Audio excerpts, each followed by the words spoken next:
한 젊은 왕이 있었습니다. 이제 막 왕위에 올랐고 앞에는 거대한 나라가 펼쳐져 있었어요. 어느 날 밤 그에게 묻습니다. 무엇이든 들어주겠다. 무엇을 원하느냐? 불을 달라고 할 수도 있었습니다. 긴 수명을, 적들의 머리를 달라고 할 수도 있었어요. 하지만 그가 구한 건 단 하나였습니다. 옳고 그름을 분별할 지혜를 주십시오. 그러자 놀라운 일이 벌어집니다. 지혜를 구했더니 부가 그를 따라왔어요. 그는 인류 역사상 가장 부유했다고 전해지는 왕이 됩니다. 이름은 솔로몬. 오늘 보여드릴 건 3000년 전에 한 왕이 남긴 돈의 지혜입니다. 먼저 솔로몬이 누구인지부터. 지금으로부터 약 3000년 전 고대 이스라엘을 다스린 왕이었습니다. 그의 부에 대한 기록은 상상을 넘어섭니다. 전해지는 바에 따르면 그에게 해마다 들어온 금은 약 666달란트. 오늘날 무게로 환산하면 수십 톤의 황금이에요. 매년. 그것도 세금과 무역, 조공을 빼고도요. 그의 식탁, 그의 건축, 그의 함대. 당대 어떤 왕도 그를 따라오지 못했습니다. 그래서 후대 사람들은 이렇게 말했어요.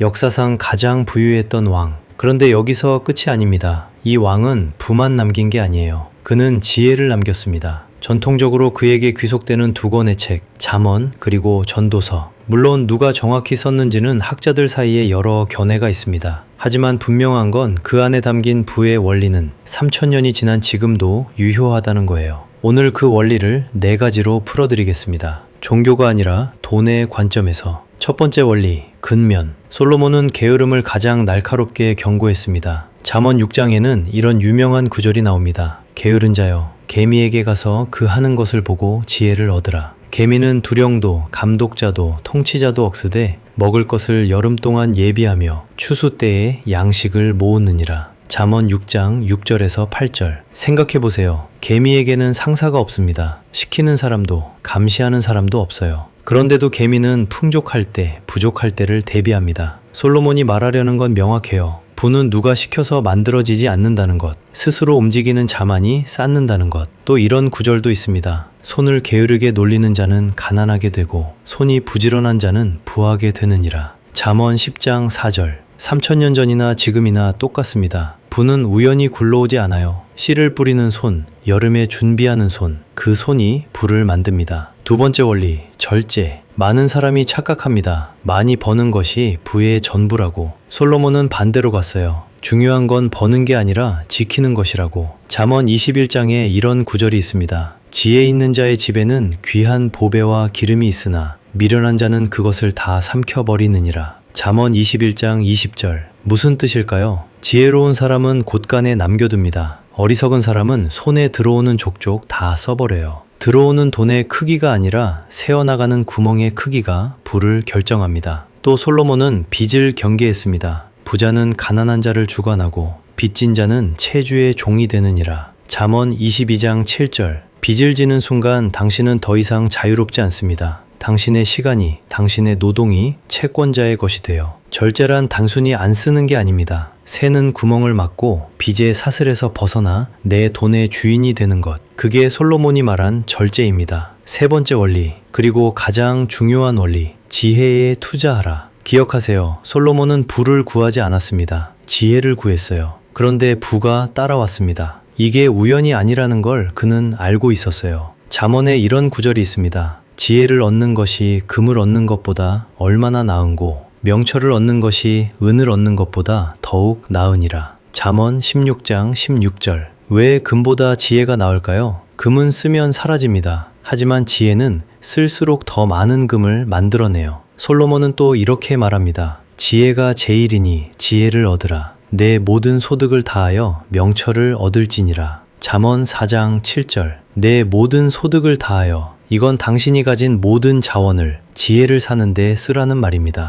현대식으로 옮기면 이렇게 됩니다. 가장 확실한 투자처는 당신 자신입니다. 책, 배움, 좋은 사람과의 대화, 실력. 이건 비용이 아니라 가장 높은 복리로 돌아오는 자산이에요. 솔로몬이 부를 얻은 진짜 순서는 이겁니다. 먼저 지혜, 그 다음에 부. 순서가 전부였습니다. 네 번째 원리, 그리고 가장 깊은 원리. 가장 부유했던 그 왕은 말년에 무슨 생각을 했을까요? 전통적으로 솔로몬에게 귀속되는 또 한 권의 책, 전도서. 그 첫 장은 이렇게 시작합니다. 헛되고 헛되며 헛되고 헛되니 모든 것이 헛되도다. 전도서 1장 2절. 세상의 모든 부를 가졌던 사람이 모든 것이 헛되다고 말합니다. 이상하지 않나요? 하지만 끝까지 읽어보면 그는 부를 부정한 게 아니에요. 그는 이렇게 말합니다. 은을 사랑하는 자는 은으로 만족하지 못하고 풍요를 사랑하는 자는 소득으로 만족하지 못하나니 이것도 헛되도다. 전도서 5장 10절. 핵심은 이겁니다.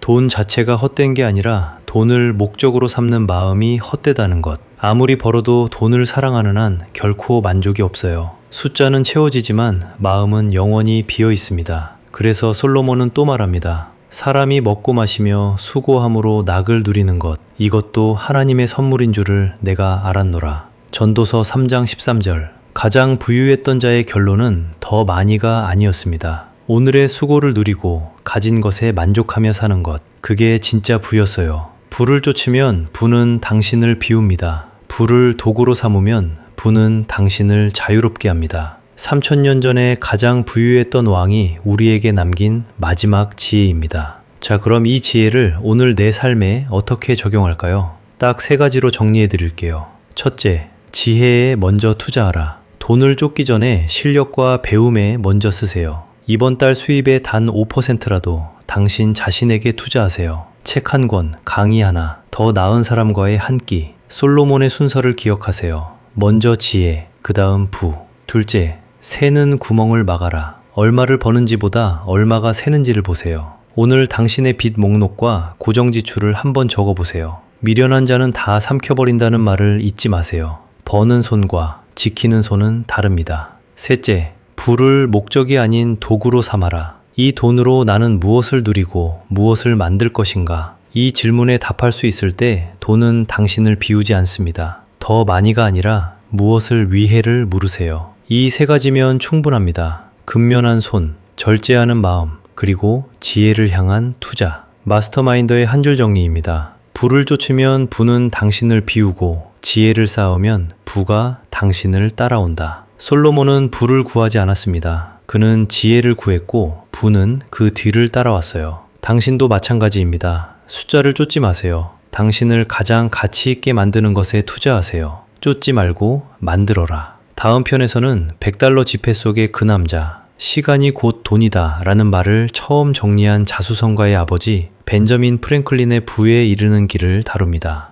구독과 좋아요는 이 채널이 계속 성장하는 원동력입니다. 마스터마인드였습니다.